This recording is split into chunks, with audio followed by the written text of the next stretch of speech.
Great. Well, thanks, Chris. That was a pretty good pitch of our business. Actually, good job. Yeah. So thanks for having me. What's I think really interesting about this story is I started it as a student. Now it was like 15 years ago. So this was no like short overnight success. But what I wanted to do is just kind of walk you through how it got from an idea to the egg, and I don't mind sharing the number. The exit was about $170 million. So how did it hit that, and what are some of the things that we learned along the way, and especially like how did I get the ball rolling, which is really the stage I understand most of you are at. How many people have heard of QHR before? I really got to talk to our marketing department. Totally understand. Let me explain in my own words what we do. We are, yes, a local company. We're a healthcare technology company, but fundamentally we believe that our healthcare system is broken. And we also believe that technology is going to change the way we all interact with healthcare. So like right now, if you're sick and you need to see a doctor, what do? You go to a walk-in clinic and sit for like 3 hours, right? Or you try and book an appointment with your physician. Our idea is that all of this belongs online, and we're the company that's going to bring this platform to Canada, effectively uniting Canadian healthcare across Canada for doctors and their patients, connecting them to information and each other. So this idea actually started from scratch back in 2002. So I was a student here in town, and really proud of what the team has accomplished over the last 15 years. A bit about me: I'm 38 years old, got a family, and a job I love. So I'm really living the dream. That was one of my big goals, is to make sure that I was doing something that I love. And I hope that lifestyle is a part of your plan, right? And I can tell you, when you've got a belief in something more than just a paycheck, it makes it a lot easier to go to work every day. So in high school, pretty average student, wasn't good at anything. I was like Joe average, absolutely average. After high school, went to university and proceeded to change my mind, I think 4 times. Went into science, was going to be a doctor. Then I wanted to be the weatherman for about 2 years. And then finally I landed into computer science. But when I think back on it, I really have no regrets on that path, because I found that really school just taught me how to think, right? Everything else you can just look up on the internet, right? But next time the teachers are up there explaining something and you're like, I have no idea why they are telling me this. The idea is just to get your brain learning how to think. But then I fell in love, not with a girl. There were no girls in computer science back then, but I hope that's changing. I fell in love with computers. I was amazed at the fact that with a laptop, you could just build anything. Anybody here doing a tech idea? A few. With a laptop, you can do anything with computers. It was amazing. I thought, that's a level playing field. I can compete with anybody as long as I knew how to write code. The only problem is I didn't know how to write code.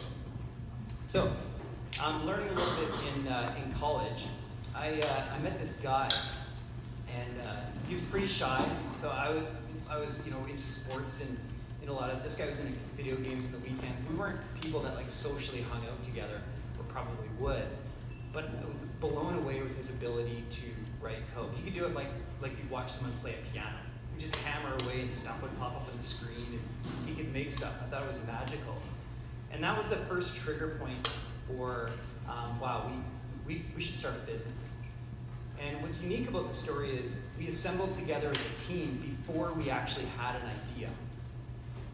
That's a little bit unique. And I'll talk about that a bit later. But he was just so amazing. I thought, well, with my sales and people skills, so to speak, and his programming skills, we really thought we could do anything. So first idea we came up with was absolutely terrible.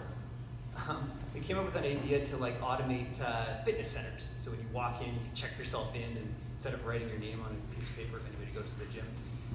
Terrible idea, no market for it, and so that one didn't work out. Then we met this doctor. He's a urologist in town. And in his clinic, his medical clinic, he had paper charts everywhere. It takes him 5 minutes just to find one file. And he said, geez, it would be awesome if I could have all that in the computer, which we agreed. But it turns out there was already roughly 300 systems on the market. And I was pretty discouraged, right? We're like, well, there's already 300 systems on the market. What chance do we have? But we took a look at it anyway. And I remember as we were like looking at these other programs, the thought in my head was, I could think of a way to do it better than every system out there. I'd look at the screens and be like, it's okay, but what if you did it this way, or what if you did it that way? So we decided, even though we did not have a unique idea, far from it, we were confident that we could do it better than everybody else out there. So we did. The doctor put a little bit of money up. We graduated from the local university, and we started building it. We were making, I think we were paying ourselves $6 an hour at that point, so not a lot of money at the beginning. We also really leveraged a lot of the student programs. There's a lot of like student graduate funding programs to help small businesses start up. So we leveraged 3 or 4 of those. And so we did that for roughly 2 years or so before we ran completely out of money. And nothing, we hadn't paid ourselves in a few months. In fact, I tell a story, I had this calendar up on my wall, and every payday I would draw a skull and crossbones with the amount of money I would need to pay staff.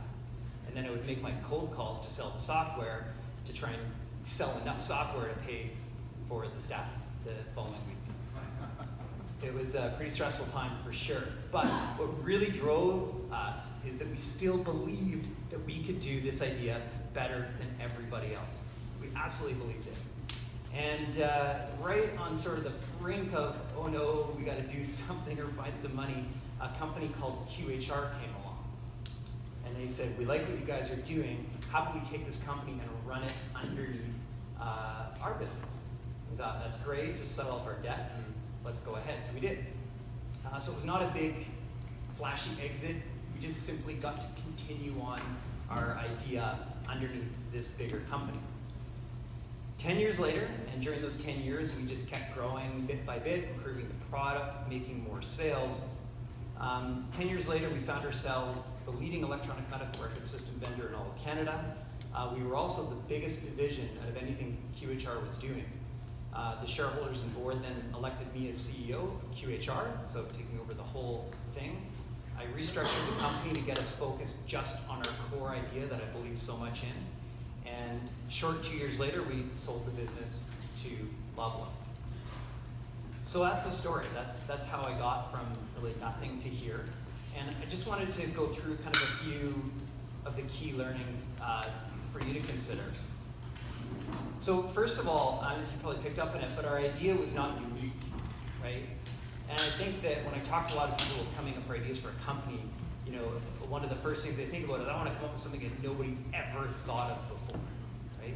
And that's not wrong, but a lot of times the most successful businesses aren't the first ones to ever think of the idea, they're just the ones that did it better than everybody else, right? I mean, there's lots of examples of this, right? Facebook, right? They're not the first social media site. I know Google wasn't the first. Well, maybe to you guys it is. You were alive back when, before Google, but they were not the first search engine. We were certainly not the first EMR. And there's a word for people that just focus on building brand new things, right? They're called inventors.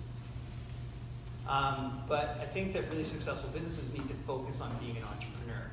And the difference I would submit between the two is entrepreneurs really focus on the people that will buy what you're selling, and inventors really focus on the products.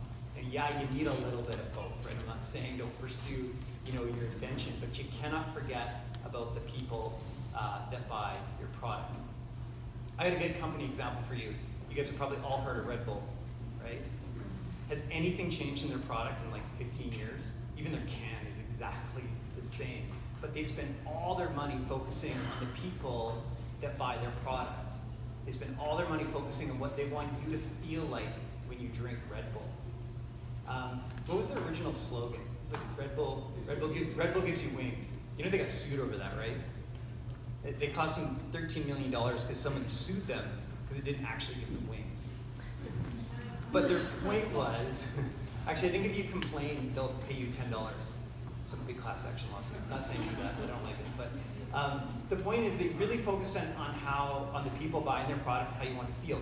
These days, Red Bull, they sponsor extreme athletes, right? And you see their little clips online all the time. They even lit up a division called Red Bull Media House to manage all that content. Red Bull Media House is now bigger than their soft drink division.